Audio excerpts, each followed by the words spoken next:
നമസ്കാരം. ഏവർക്കും സ്വാഗതം എവേക്കനിംഗ് വിത്ത് ബ്രഹ്മകുമാരീസിലേക്ക്. ആത്മാക്കളുടെയും പരമാത്മാവിന്റെയും നിവാസസ്ഥാനമായ പരംധാമത്തിലേക്ക് മനസ്സുകൊണ്ട് യാത്ര ചെയ്ത് ആ സർവശക്തിവാനിൽ നിന്നും യഥാർത്ഥത്തിലുള്ള സുഖവും ശാന്തിയും അനുഭവം ചെയ്യുന്ന പ്രക്രിയയാണ് രാജയോഗ മെഡിറ്റേഷൻ എന്ന് പറയുന്നത്. തീർച്ചയായും എന്നെപ്പോലെ നിങ്ങളും ആ യഥാർത്ഥ സുഖവും ശാന്തിയും അനുഭവം ചെയ്തു എന്ന് ഞാൻ വിശ്വസിക്കുന്നു. ഈ ആത്മീയയാത്ര നമുക്ക് വീണ്ടും തുടരാം. അതിനായി നമുക്ക് ബ്രഹ്മകുമാരി മീനാസ്ട്രയെ സ്വാഗതം ചെയ്യാം. Welcome sister. ഓം ശാന്തി. ഓം ശാന്തി. സിസ്റ്റർ, നമുക്ക് മനസ്സിലാക്കാൻ സാധിച്ചു സിസ്റ്ററിൽ നിന്നും, അതായത് ഈശ്വരൻ നമ്മുടെ പരമപിതാവാണെന്നും അവർ നിവസിക്കുന്നത് പരംധാമത്തിലാണെന്നും അല്ലെ, നമ്മളത് മനസ്സിലാക്കി കഴിഞ്ഞു ഇതുവരെയുള്ള എപ്പിസോഡിൽ നിന്നും. അതായത് ഇപ്പോൾ പാർവതി പറഞ്ഞു ഇതെല്ലാം സിസ്റ്ററിന്ന് മനസ്സിലാക്കിയെന്ന്. യഥാർത്ഥത്തില് ഈ ജ്ഞാനം ആത്മാവിനെ സംബന്ധിച്ചാകട്ടെ പരമാത്മാവിനെ സംബന്ധിച്ചാകട്ടെ നമ്മൾ എന്ത് കാര്യങ്ങളാണോ ചർച്ച ചെയ്തുകൊണ്ടിരിക്കണേ, ഇത് സ്വയം പരമാത്മാ പിതാ നമുക്ക് അധ്യാപകന്റെ രൂപത്തിൽ ഭഗവാനിൽ നിന്ന് ലഭിച്ചുകൊണ്ടിരിക്കുന്ന ജ്ഞാനമാണ്. ഈശ്വരൻ നമുക്ക് എന്ത് അറിവാണോ പകർന്നു തന്നുകൊണ്ടിരിക്കണം. പറയാറുണ്ടല്ലോ, ഈശ്വരൻ ജ്ഞാനത്തിന്റെ സാഗരമാണ്.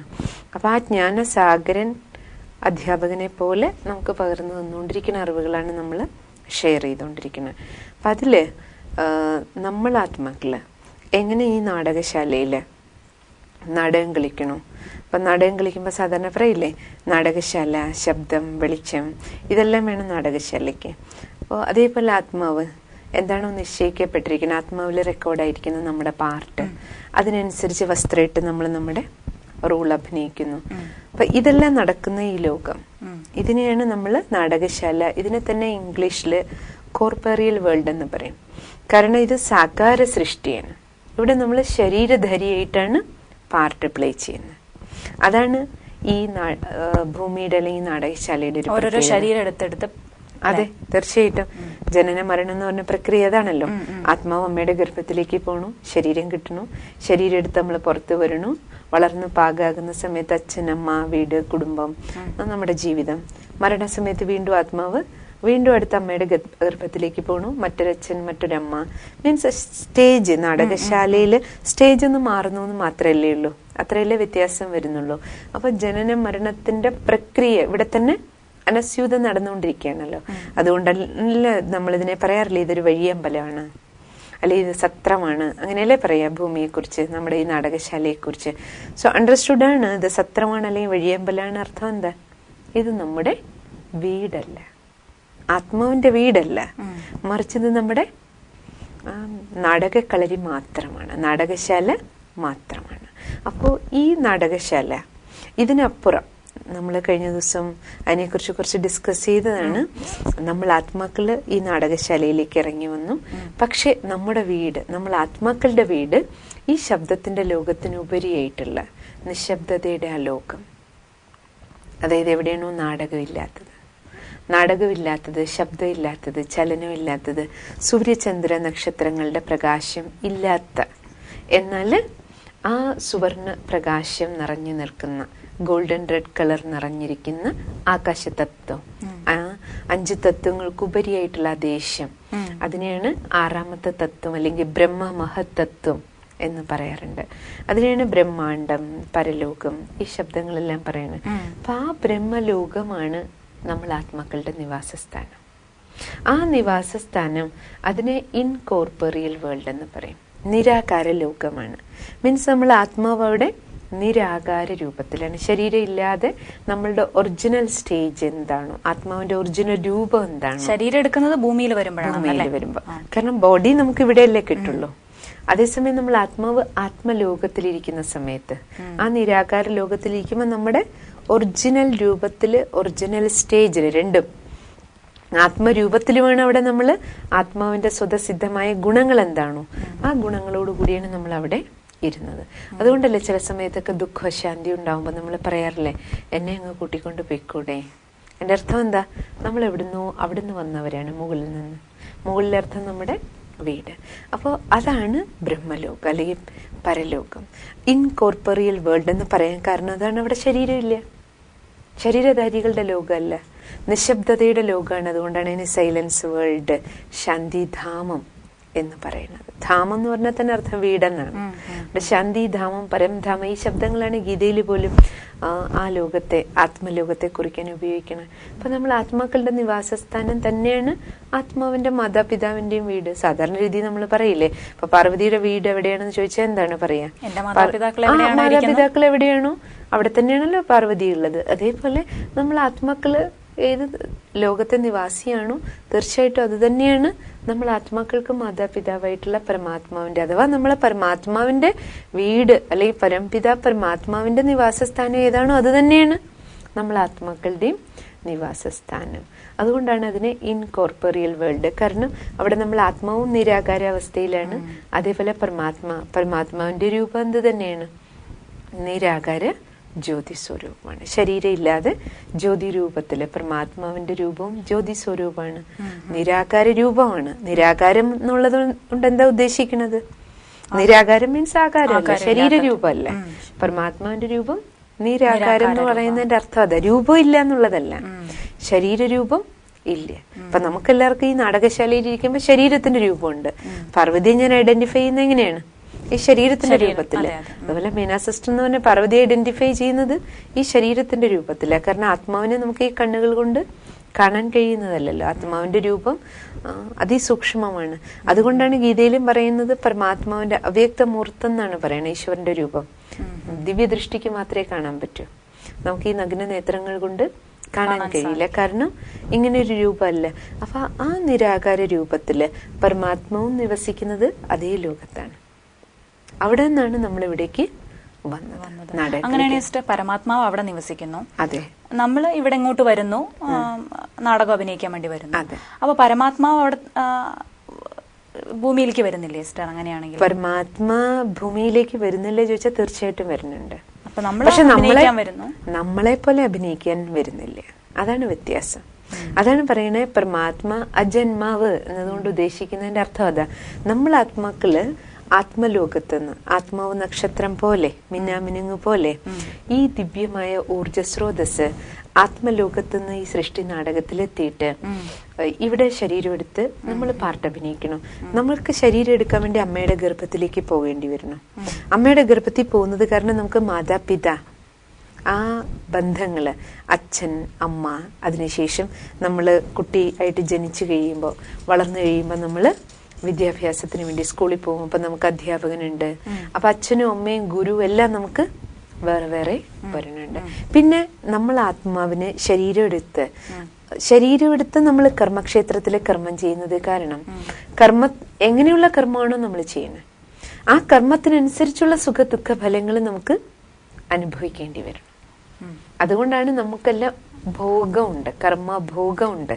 അതുകൊണ്ടാണ് നമുക്ക് നാടകശാലയിലെ സുഖമുണ്ട്, ദുഃഖമുണ്ട്.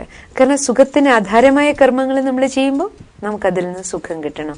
ദുഃഖം ലഭിക്കുന്ന തരത്തിലുള്ള ചില കർമ്മങ്ങൾ നമ്മളിൽ നിന്ന് പോകുന്നു, അതുകൊണ്ട് ദുഃഖം ഉണ്ടാകണം. പക്ഷേ നമ്മൾ ഈ സുഖദുഃഖ ഫലം അനുഭവിക്കുന്ന തരത്തിലുള്ള കർമ്മം ചെയ്യുന്നത് പോലെ ഈശ്വരൻ അങ്ങനെയുള്ള കർമ്മം ചെയ്യുന്നില്ല. കാരണം എന്താണ്?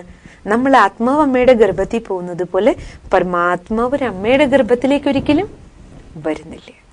അങ്ങനെ ഒരു ജന്മം ഈശ്വരന് ഒരിക്കലും ഇല്ല. അങ്ങനെ നമ്മളെപ്പോലെ അമ്മയുടെ ഗർഭത്തിൽ പോകാത്തത് കൊണ്ട്, നമ്മളെപ്പോലെ ശരീരം എടുക്കാത്തത് കൊണ്ട്, നമ്മളെപ്പോലെ ഒരു ശരീരധാരിയായിട്ടുള്ള കർമ്മം, സുഖ ദുഃഖ ഫലങ്ങൾ അനുഭവിക്കുന്ന തരത്തിലുള്ള ഒരു കർമ്മം കർമ്മക്ഷേത്രത്തിലെ പരമാത്മ ചെയ്യുന്നില്ല. പക്ഷെ അതിന്റെ അർത്ഥം ഈശ്വരൻ ഈ കർമ്മക്ഷേത്രത്തിലേക്ക് അല്ലെങ്കിൽ നമ്മുടെ ഈ കർമ്മമണ്ഡലത്തിലേക്ക് വരുന്നില്ല എന്നുള്ളതല്ല. പരമാത്മാവിനും ഇവിടേക്ക് വരണം. പക്ഷെ പരമാത്മാവിന്റെ അവതരണം എന്നല്ലേ പറയാം. പരമാത്മാ ജനിക്കുന്നു നമ്മൾ എവിടെയും കേട്ടിട്ടില്ലല്ലോ. നമ്മുടെ എല്ലാം ജന്മം എന്നാ പറയാം. നമ്മുടെയൊക്കെ ജന്മദിനം ആഘോഷിക്കാറുണ്ട്. നമ്മൾ ജന്മം എടുക്കണു, ജന്മദിനം ആഘോഷിക്കണു അല്ലേ. പക്ഷെ പരമാത്മാവിന്റെ ജന്മദിനം എന്ന് പറയില്ലേ, പകരം ഈശ്വര അവതരണം എന്നാ കേട്ടിട്ടുള്ള നമ്മള്. അതിന്റെ അർത്ഥം തന്നെ എന്താണ്? നമ്മളെ പോലെയുള്ള ജന്മമല്ല ഈശ്വരന്റേത്. പരമാത്മാവിൻ്റെത് എപ്പോഴും ദിവ്യ അവതരണമാണ്, അവതരിക്കുകയാണ്. അർത്ഥം അമ്മയുടെ ഗർഭത്തിൽ പോകുന്നില്ല. അപ്പൊ പരമാത്മാ തന്റെ ദിവ്യ കർത്തവ്യം ചെയ്യാൻ വേണ്ടിയിട്ട് ഇവിടേക്ക് വരുന്നുണ്ട്, ഭൂമിയിലേക്ക് ദിവ്യ അവതരണം ചെയ്യുന്നുണ്ട്. എല്ലാ ശാസ്ത്രങ്ങളിലും നോക്കിക്കോളൂ പാർവതി, ഈശ്വരന്റെ വരവിനെ പ്രതീക്ഷിച്ച് ഭക്തരിയ്ക്കുന്നുണ്ട്. പറയില്ലേ, ദൈവം ഒരിക്കലും വരും, തീർച്ചയായിട്ടും വരും, നമ്മുടെ ഭക്തിയുടെ ഫലം ചെയ്യാൻ വേണ്ടിയിട്ട്, ഫലം തരാൻ വേണ്ടിയിട്ട് വരും. ആ പ്രതീക്ഷയോട് കൂടിയിട്ട് തന്നെയാണ്, ആ ശുഭപ്രതീക്ഷയുടെ എല്ലാവരും ഭക്തി ചെയ്യുന്നത്. തീർച്ചയായിട്ടും ഈശ്വരന്റെ ദിവ്യാവതരണം ഇവിടെ ഉണ്ടാകും. പക്ഷെ ഈശ്വരൻ ഇവിടേക്ക് വരുന്നത്, പരമാത്മാവിന്റെ ആ വരവിന്റെ സമയം നമ്മൾ നോക്കിക്കഴിഞ്ഞാല്, ഇപ്പൊ സാധാരണ രീതി നമ്മൾ നമ്മുടെ ജീവിതത്തിൽ നോക്കിക്കോളും. നമ്മുടെ ജീവിതത്തിൽ നമ്മൾ കുട്ടികളായിരിക്കുമ്പോ, ചെറിയ കുട്ടികളായിരിക്കുന്ന സമയത്ത് നമ്മൾ ദിവസവും കളിക്കാൻ വേണ്ടിയിട്ട് പുറത്തേക്ക് പോവല്ലോ. അച്ഛൻ്റെ അമ്മയുടെ അടുത്ത് വീട്ടിൽ നിന്ന് ഇറങ്ങി നമ്മള് ഗ്രൗണ്ടിലേക്ക് പുറത്തേക്ക് പോകുന്നു. നമ്മൾ കൂട്ടുകാരെല്ലാം എവിടെയാണോ കൂടിച്ചേരുന്നത് എല്ലാവരും കൂടെ ചേർന്ന് കളിസ്ഥലത്ത് കളിച്ചുകൊണ്ട് നിൽക്കും. അപ്പൊ നമ്മളെ കളിക്കാൻ വേണ്ടി, നമ്മൾ ചെറിയ കുട്ടികളായിരിക്കുമ്പോ എപ്പോഴും കളിക്കാൻ വേണ്ടി ഇറക്കി വിടുമ്പോ അച്ഛനും അമ്മയ്ക്കും ഒരു അറ്റൻഷൻ ഉണ്ടാവും. ഇടയ്ക്കൊന്ന് നോക്കുമല്ലോ, ജനലിൽ കൂടെ ഒന്ന് എത്തി നോക്കും നമ്മൾ താഴെ എവിടെയാ, എന്താ ചെയ്തോണ്ടിരിക്കണേ, ആരോടൊപ്പം കളിക്കണേ, എത്ര പേരുണ്ട് കളിക്കളത്തില് നോക്കിക്കൊണ്ടിരിക്കും. പക്ഷെ എന്നാലും മാതാപിതാവ് എന്ത് ചെയ്യും, അവരവരുടെ ജോലി കാര്യങ്ങളില് മുഴുകും, നമ്മൾ നമ്മുടെ കളികളിൽ മുഴുകും. അപ്പൊ കളികൾ കളിച്ച് നമ്മൾ മുന്നോട്ട് പോകുന്നതിന്റെ ഇടയിൽ കുറച്ച് കഴിയുമ്പോൾ നമ്മുടെ ഡ്രസ്സ് അഴുക്കാവും, ദേഹത്തിലൊക്കെ അഴുക്കാകുന്നുണ്ടാവും. പക്ഷെ അതിനെക്കുറിച്ചൊന്നും നമ്മൾ ബോധരാകാറില്ല അഴുക്കാകുമ്പോഴും. പിന്നെ നമ്മൾ എന്ത് ചെയ്യും, വീണ്ടും കളിച്ചോണ്ടേയിരിക്കും. കളിയിലാണ് നമ്മുടെ പൂർണ്ണ ശ്രദ്ധ. അത് കാരണം ആ കളിക്കളത്തില് നമുക്ക് ദേഹത്തഴുക്ക് പിടിച്ചതോ ഡ്രസ്സ് അഴുക്കായതോ, അതെ, നമ്മൾ ചിലപ്പോൾ ഡ്രസ്സ് കീറിയിട്ടുണ്ടാവും അതിന്റെ ഇടയിൽ എവിടെയെങ്കിലുമൊക്കെ, അല്ലെ, അതൊക്കെ സംഭവിക്കുന്നുണ്ടാവും ആ നമ്മുടെ ഓട്ടത്തിലും ചാട്ടത്തിലും ബഹളത്തിനും ഇടയിൽ. പക്ഷെ എന്നാലും നമ്മൾ അതിനൊന്നും മൈൻഡ് ചെയ്യാറില്ല. വീണ്ടും നമ്മുടെ പൂർണ്ണ ശ്രദ്ധ കളിയിലായിരിക്കും. കൂട്ടുകാർ തമ്മിൽ തന്നെ കളിക്കളത്തിൽ വെച്ച് തന്നെ എന്ത് ചെയ്യും, വഴക്കിടും. അങ്ങോട്ടും ഇങ്ങോട്ടും ചില തർക്കങ്ങൾ വിതർക്കങ്ങൾ ഉണ്ടാവും, പ്രശ്നങ്ങളുണ്ടാവും. ചിലപ്പോൾ അങ്ങോട്ടും ഇങ്ങോട്ടും കൈവയ്ക്കൽ വരെ ഉണ്ടാവും, അല്ലെ. ചിലപ്പോൾ വീണിട്ടുണ്ടാവും താഴെ കളിക്കിടയിൽ, വീണിട്ടും ചിലപ്പോൾ മുറിവേൽക്കാം. ചിലപ്പോൾ അങ്ങോട്ടും ഇങ്ങോട്ടും ഉരസലുണ്ടാവും, അങ്ങോട്ടും ഇങ്ങോട്ടും ദേഷ്യപ്പെടും, ചിലപ്പോൾ അങ്ങോട്ടും ഇങ്ങോട്ടും ഒരു തല്ല് വരെ കൊടുക്കും. ചിലപ്പോ കുട്ടികൾ കണ്ടിട്ടില്ലേ, അതിന്റെ ഇടയിൽ തന്നെ ബഹളം വെക്കും, ഇടയിൽ തന്നെ അങ്ങോട്ടും ഇങ്ങോട്ടും ഒരു, അല്ലെ, ഒന്ന് നുള്ളും പിച്ചും വേദനിപ്പിക്കും, അതൊക്കെ ഉണ്ടാവും. അപ്പൊ നമുക്ക് ഇത്തിരി വേദന വന്നാൽ എന്ത് ചെയ്യും, നമ്മളൊന്ന് കരയും, ചെറുതായിട്ട് കരയും. ചെറിയ കരച്ചിലൊക്കെ, ചെറിയ ശബ്ദം കേട്ടാലും അച്ഛനമ്മയും മേലെ നിന്നിട്ട് വീട്ടിൽ നിന്ന് നോക്കും ജനലിൽ കൂടെ. ആരുടെയെങ്കിലും ശബ്ദം കേട്ടാൽ എന്റെ കുട്ടിയാണോ കരയണെന്ന് പറഞ്ഞിട്ട് ഒന്ന് എത്തി നോക്കും. പിന്നെ അവര് അവര് അച്ഛനമ്മയെ സംബന്ധിച്ച് ഇടയ്ക്കൊന്ന് നോക്കും, വലിയ പ്രശ്നമില്ല എന്ന് കണ്ടു കഴിഞ്ഞാൽ അവരങ്ങ് വിടും. പക്ഷെ നമ്മുടെ ശബ്ദം ഉച്ചത്തിലാകാൻ തുടങ്ങുമ്പോ, നമ്മള് വളരെയധികം പൊട്ടിക്കരയാണ്, തേങ്ങിക്കരയാണ്, ഉച്ചത്തിൽ നിലവിളിക്കുന്നത് കേട്ടുകഴിഞ്ഞാൽ പിന്നെ അമ്മ അല്ലെങ്കിൽ നമ്മുടെ അച്ഛൻ ആ ശബ്ദം കേട്ടോണ്ട് വീട്ടിലിരിക്കില്ല. അപ്പൊ അവര് ഉടനെ എന്ത് ചെയ്യും, വരും, ഓടി വരും. എന്ത് ജോലിയാണോ ചെയ്തോണ്ടിരിക്കുന്നത് ഇട്ട് വെച്ചിട്ട് ഓടി ഇറങ്ങി വന്ന് കളിക്കളത്തിൽ വന്ന് നമ്മുടെ ആ പൊട്ടിക്കരച്ചിൽ കേൾക്കുമ്പോ, അത്രയധികം പൊട്ടിക്കരച്ചിൽ കേൾക്കുന്ന സമയത്ത് അച്ഛനമ്മയ്ക്ക് മനസ്സിലായി എന്തോ സീരിയസ് ആയിട്ട് സംഭവിച്ചിട്ടുണ്ട്, എന്തോ എന്റെ കുട്ടിക്ക് വലിയൊരു ആപത്ത് സംഭവിച്ചിട്ടുണ്ട്, വലിയ എന്തോ മുറിവേറ്റിട്ടുണ്ട്. അപ്പൊ ആ സമയത്ത് അവർ ഓടി വന്ന് എന്ത് ചെയ്യും, നമ്മളെ വാരിയെടുത്ത് നമ്മൾ നോക്കും, എന്താ സംഭവിച്ചേ, മറിഞ്ഞു വീണതാണോ, മുറിവേറ്റതാണോ, അത് ആരെങ്കിലും ഉപദ്രവിച്ചതാണോ നോക്കിയിട്ട് നമ്മളിലെ അതും ആ മുറിവേറ്റതാണെങ്കിൽ ആ മുറിവിനെ സുഖപ്പെടുത്താൻ, ഹീൽ ചെയ്യാൻ വേണ്ടിയിട്ട് ഹോസ്പിറ്റലിൽ കൊണ്ടുപോകണമെങ്കിൽ ഉടനെ ഹോസ്പിറ്റലിൽ കൊണ്ടുപോകും.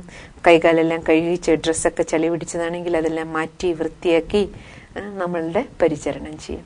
അസുഖമൊക്കെ എന്തെങ്കിലും സംഭവിച്ചെങ്കിൽ, മുറിവോ ചതവോ എന്താണോ ഉണ്ടായത്, അതിന് വേണ്ടുന്ന എല്ലാ മരുന്നും അതെ എല്ലാം നൽകി ഡോക്ടറെ അടുത്ത് കാണിക്കണമെങ്കിൽ കാണിക്കും. അതിനുശേഷം നമ്മൾ എന്ത് ചെയ്യും, സുഖപ്പെടുത്തി എല്ലാം ശരിയാക്കി വീണ്ടും വീട്ടിലേക്ക് കൊണ്ടുപോകും. വീട്ടിലെത്തിക്കഴിഞ്ഞാലോ നമ്മള് ഹാപ്പിയാണ്. പക്ഷെ വീട്ടിൽ നമ്മൾ എന്ന് പറഞ്ഞാൽ ഇന്നലെ മുറിവേറ്റു പറഞ്ഞിട്ട് അവിടെ തന്നെ ഇരിക്കില്ലല്ലോ, വീണ്ടും എന്ത് ചെയ്യും, മുറിവൊക്കെ ഉണങ്ങി കഴിയുമ്പോൾ നമ്മൾ എന്ത് ചെയ്യും, കളിക്കാൻ വീണ്ടും കളി. ഇത് തന്നെയാണ് നമ്മുടെ ജീവിത നാടകത്തിൽ സംഭവിച്ചുകൊണ്ടിരിക്കുന്നത്. നമ്മൾ ആത്മാക്കളെല്ലാം, എല്ലാ ആത്മാക്കളും വീട്ടിലായിരുന്നു, ആത്മലോകത്തിലായിരുന്നു. അവിടെ നിന്ന് നമ്മൾ ഈ നാടകശാലയിലെത്തി. നമ്മൾ നമ്മുടെ ജീവിതത്തിലെ നാടകത്തില് ഓരോ ആത്മാവിൽ എന്താണോ നമ്മുടെ റെക്കോർഡഡ് ആയിട്ടുള്ള പാർട്ട്, അത് അനുസരിച്ച് ഇവിടെ കളിയരങ്ങിൽ നമ്മൾ നാടകം കളിക്കുകയാണ്. നാടകം കളിച്ച് എന്ത് സംഭവിച്ചു, നമ്മൾ ഓരോരുത്തരും നമ്മളുടെ റോള് അഭിനയിക്കുമ്പോൾ പലരോടൊപ്പം ചേർന്നാണല്ലോ.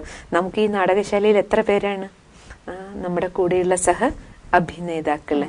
ഇപ്പൊ ഫാമിലിയിൽ നോക്കിക്കഴിഞ്ഞാൽ അച്ഛനമ്മ, നമ്മുടെ സഹോദരങ്ങള്, പിന്നെ ബന്ധുമിത്രാദികള്, പിന്നെ സമൂഹം, അയൽവീട് സമൂഹം, പിന്നെ നമ്മൾ വർക്ക് ചെയ്യുന്ന സ്ഥലം, നമ്മുടെ രാജ്യം, നമ്മുടെ ലോകം, അങ്ങനെ അതിവിശാലമായ പരിധിയില്ലാത്ത ഒരു അൺലിമിറ്റഡ് ആയിട്ടുള്ള കളിക്കളത്തിലാണ് നമ്മൾ നാടകം കളിച്ചുകൊണ്ടിരിക്കുന്നത്. അതുകൊണ്ട് ഈ നാടകത്തിൽ നമ്മളുടെ കണക്ഷനും റിലേഷൻഷിപ്പ് അനേകരോടൊപ്പമാണ്.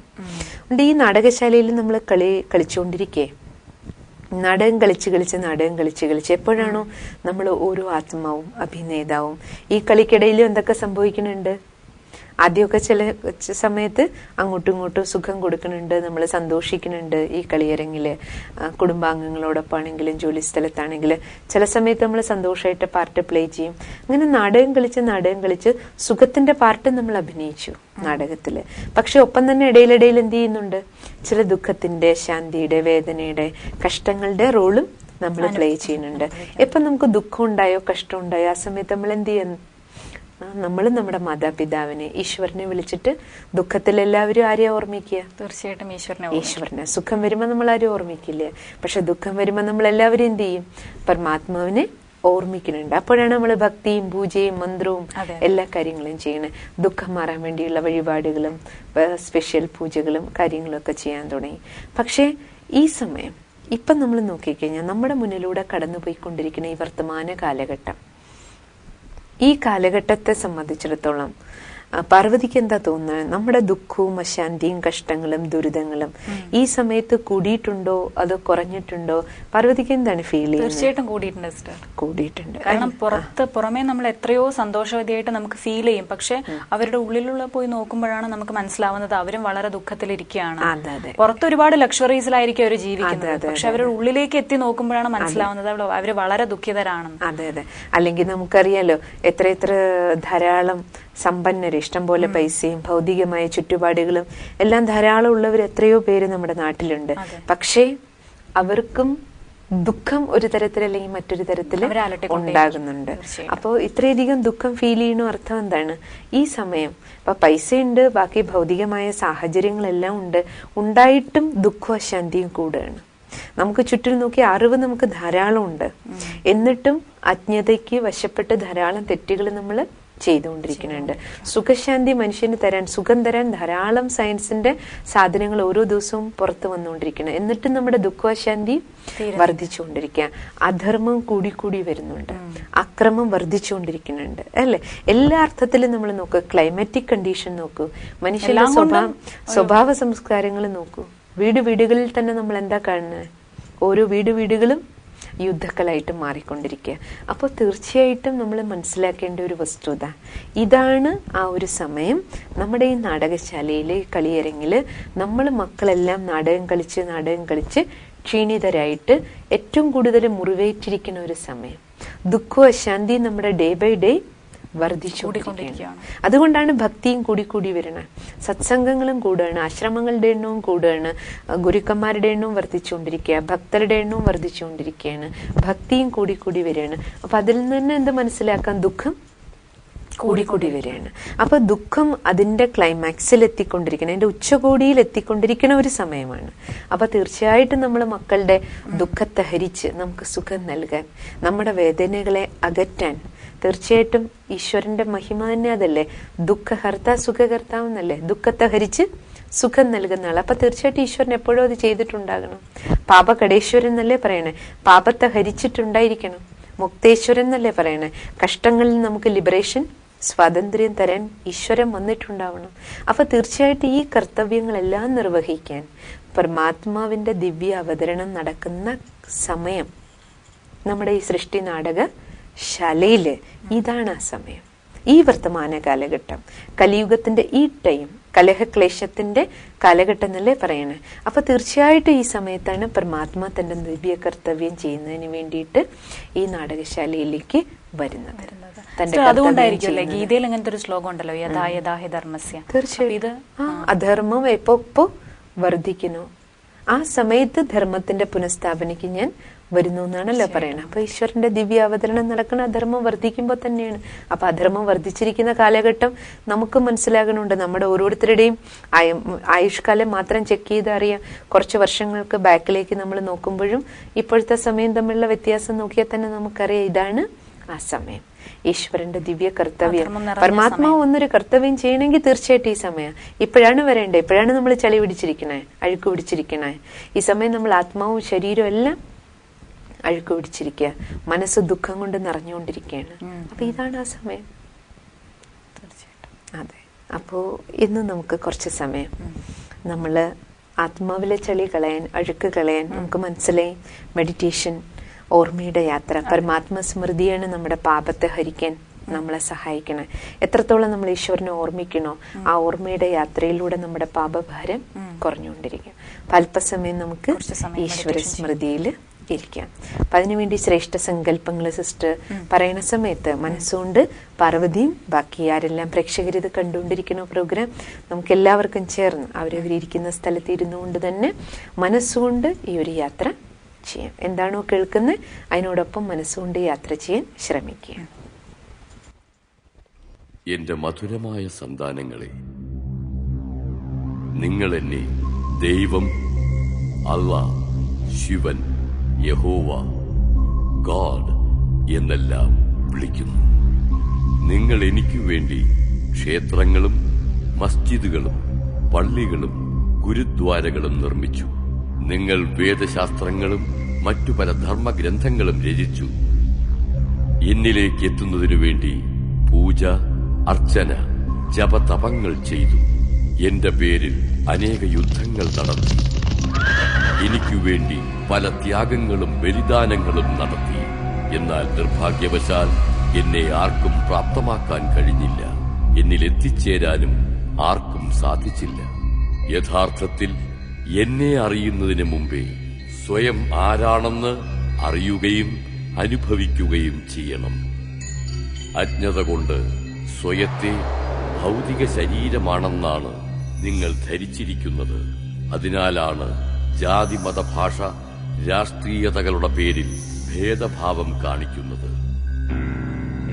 സ്ഥൂല നേത്രങ്ങളാൽ കാണുന്ന ഈ നശ്വര ശരീരമല്ല നിങ്ങൾ. ഭൂമധ്യത്തിൽ സ്ഥിതി ചെയ്ത് ഈ ശരീരത്തെ നിയന്ത്രിക്കുന്ന അവിനാശിയായ ആത്മാവാണ് യഥാർത്ഥത്തിൽ നിങ്ങൾ. അതിനാൽ സ്വയത്തെ ശരീരം മുഖേന കർമ്മങ്ങൾ ചെയ്യുന്ന ആത്മാവാണെന്ന് അനുഭവിക്കൂ.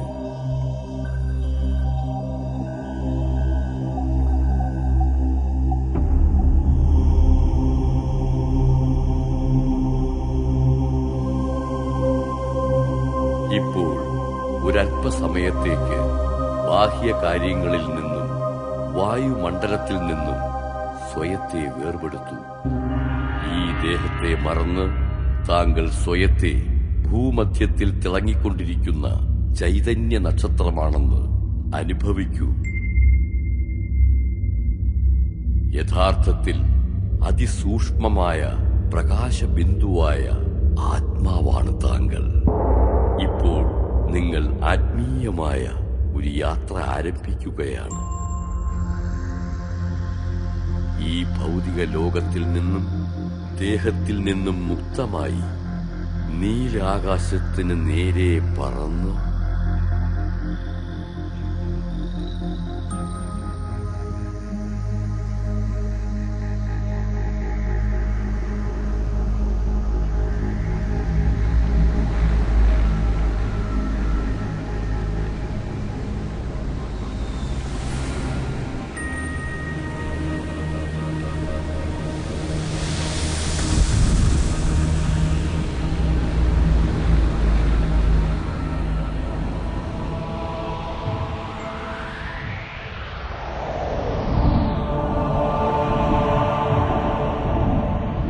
സൂര്യചന്ദ്ര നക്ഷത്രങ്ങൾക്കപ്പുറത്ത് ഒരു സുവർണ പ്രകാശമയമായ ലോകത്തിൽ ഇപ്പോൾ നിങ്ങൾ എത്തിയിരിക്കുകയാണ്. ഇത് ആത്മാക്കളുടെ ലോകമാണ്. ഇത് ബ്രഹ്മലോകം, ശാന്തിധാമം, മുക്തിധാമം, പരംധാമം എന്നൊക്കെ അറിയപ്പെടുന്നു.